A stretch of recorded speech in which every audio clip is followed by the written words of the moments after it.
So, పండగొచ్చేసింది.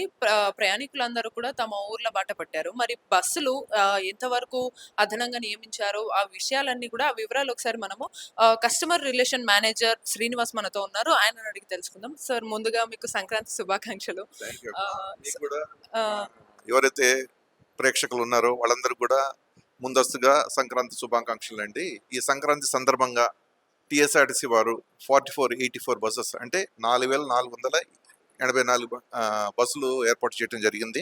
అంతేకాకుండా reservation చేసుకోవడానికి 626 బస్సులు దాకా ఏర్పాటు చేసుకున్నాము. ఏ విధంగా నేను ట్రాఫిక్ వచ్చినప్పటికీ కూడా సిటీ బస్సులతోనూ కూడా మనం ట్రాఫిక్ క్లియర్ చేసే ప్రయత్నం చేస్తున్నాము.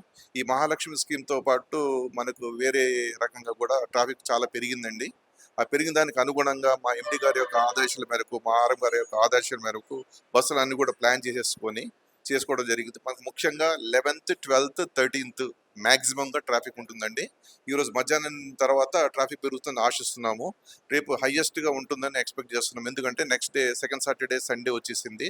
సెకండ్ సాటర్‌డే చూసినట్టయితే జనాలు ఫ్రైడే రోజు కాబట్టి దాన్ని ఈవినింగ్ రోజు మాక్సిమం వెళ్తారని ఎక్స్‌పెక్ట్ చేస్తున్నామండి.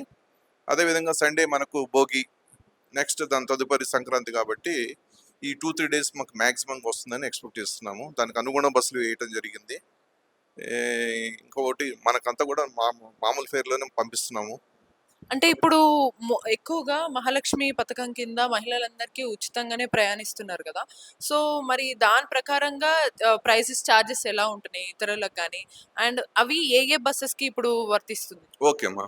మహాలక్ష్మి అనేటువంటిది స్కీము మనకు డిస్ట్రిక్ట్ బస్సెస్ చూసుకున్నట్టయితే ఆర్డినరీ బస్సెస్‌కు మరియు ఎక్స్‌ప్రెస్ బస్ మాత్రం వర్తిస్తది.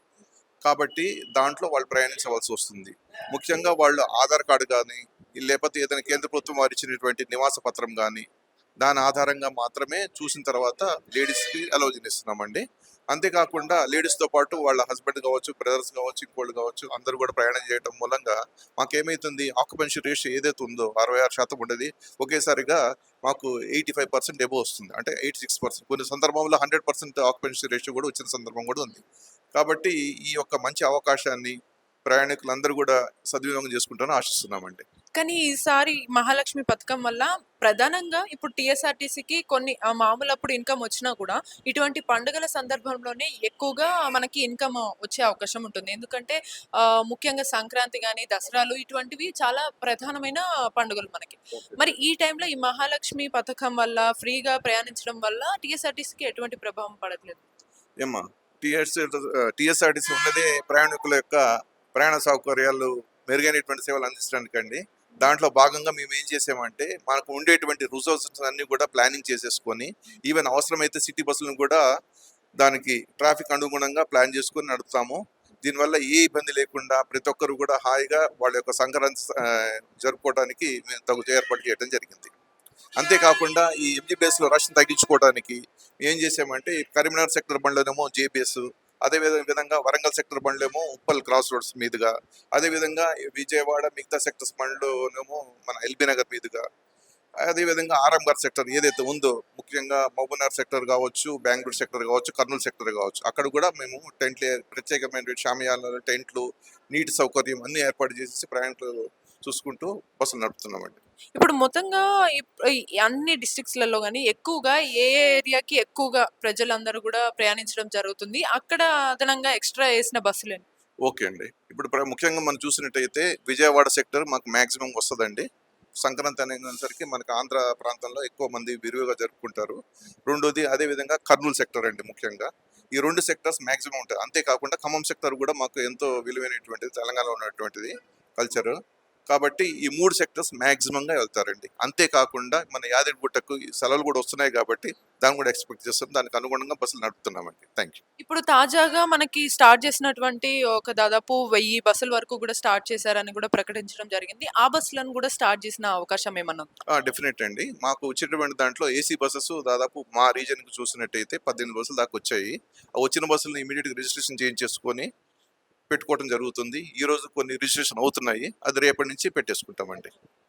అయితే ఇంకొక విషయం ఏంటంటే సార్ మెయిన్‌గా ఇన్ఫర్మేషన్ కోసం పబ్లిక్ అందరూ గూడా ఇప్పుడు ఫ్రీ బసెస్ స్టార్ట్ అయిన తర్వాత మహిళలు ప్రయాణించడం ఎక్కువగా మొదలుపెట్టారు గదా! ఎక్కువగా పుణ్యక్షేత్రాలకి, ఇటువంటి గుళ్ళకి గూడా ప్రయాణించడం ఎక్కువ పెరిగిందా? పెరిగిందండి ఖచ్చితంగా. ఎందుకంటే అంతకుముందు యాదగిరిగుట్టకు అంటే ఏదో నార్మల్ ట్రాఫిక్ కనపడుతుండే. ఇప్పుడు ఏమైందంటే సీట్ల గురించి వాళ్ళు ప్రత్యేకంగా ఎంజీబీఎస్‌కొచ్చేసి సీట్లు ఆక్రమించుకోవడం జరుగుతుంది. కొద్దిసేపయితే మీకు తెలుస్తది. మీరు ప్రత్యక్షంగా చూసుకోవచ్చు. సీట్ల గురించి వాళ్ళ తపన. ఇన్ సచ్ థట్ ముందొచ్చి కూర్చున్నారనుకోండి, ఎన్ రూట్‌లో వాళ్ళు ఎక్కలేరు కదమ్మా! ఈ లోపలగా ఫిలప్ అయిపోతాయి కదా! ఆ ఉద్దేశంతో వాళ్ళేం చేస్తారు టెర్మినస్ పాయింట్స్‌కొచ్చేసి జనాలెక్కడం జరుగుతుంది.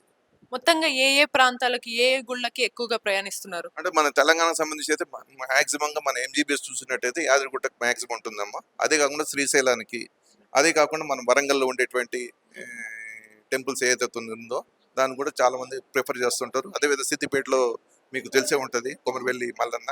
అదేవిధంగా మనకు సిరిసిల్ల, వేములవాడ సెక్టర్స్‌లో ఉండేటువంటి వేములవాడి మల్లన్న దానికి ఎక్కువ మంది ప్రిఫర్ చేస్తారండి. సో, ఫైనల్‌గా ఇప్పుడు 4000 చేంజ్ బసెస్ ఏవైతే మీరు పెట్టారో, అవి కూడా కాకుండా అదనంగా మీరేమన్నా బసెస్ పెట్టుకోవడం జరిగిందా? అవునండి. ఇది కాకుండా సపోజ్ స్పర్టిన్ ట్రాఫిక్‌ని అనుగుణంగా మేమేం చేస్తున్నామంటే సిటీ బస్ నుంచి పుల్ అప్ చేసుకుంటాం.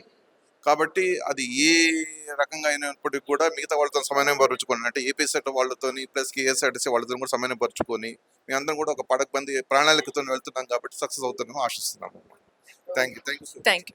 సో, మొత్తంగా అంటే టీఎస్ఆర్టీసీ ఎటువంటి ఇబ్బందులు కలగకుండా ముందు జాగ్రత్తగానే అన్ని అదనపు బస్సులు కేటాయించారు. అలాగే ఇంకా కావాలంటే కూడా స్పేర్‌గా ఎక్స్‌ట్రా 150-700 వరకు కూడా బసెస్ కేటాయించే అవకాశం ఉందని వాటిని స్పేర్‌గా పెట్టుకున్నట్టుగా కూడా మనకి సమాచారం అందించడం జరిగింది. అలాగే ఇక్కడ ఎంజీబీఎస్ డిపోలో కావచ్చు, అటు అదర్ ప్లేసెస్ అన్నిట్లలో కూడా ప్రధాన ప్లేసెస్ ఎల్బీ నగర్, మియాపూర్, అమీర్పేట్ ఇటువంటి ప్లేసెస్‌లో కూడా దిల్సుఖ్ నగర్ ఇటువంటి ప్లేసెస్‌లో హెల్ప్ డెస్క్‌ను కూడా నిర్వహించి టెంట్లు వేసి మరి ప్రజలందరికీ కూడా అవగాహన కల్పిస్తూ వాళ్ళకి ఎటువంటి డౌట్స్ ఉన్నా వెంటనే క్లియర్ చేస్తూ బసెస్‌ని కేటాయించడం జరిగింది. సో, ఈసారి ఈ పండుగలో సులువు ప్రయాణం జరగడానికి అన్ని తగిన జాగ్రత్తలు తీసుకున్నట్టుగా కూడా మనకు సీఆర్ఎం శ్రీనివాస్ తెలిపారు.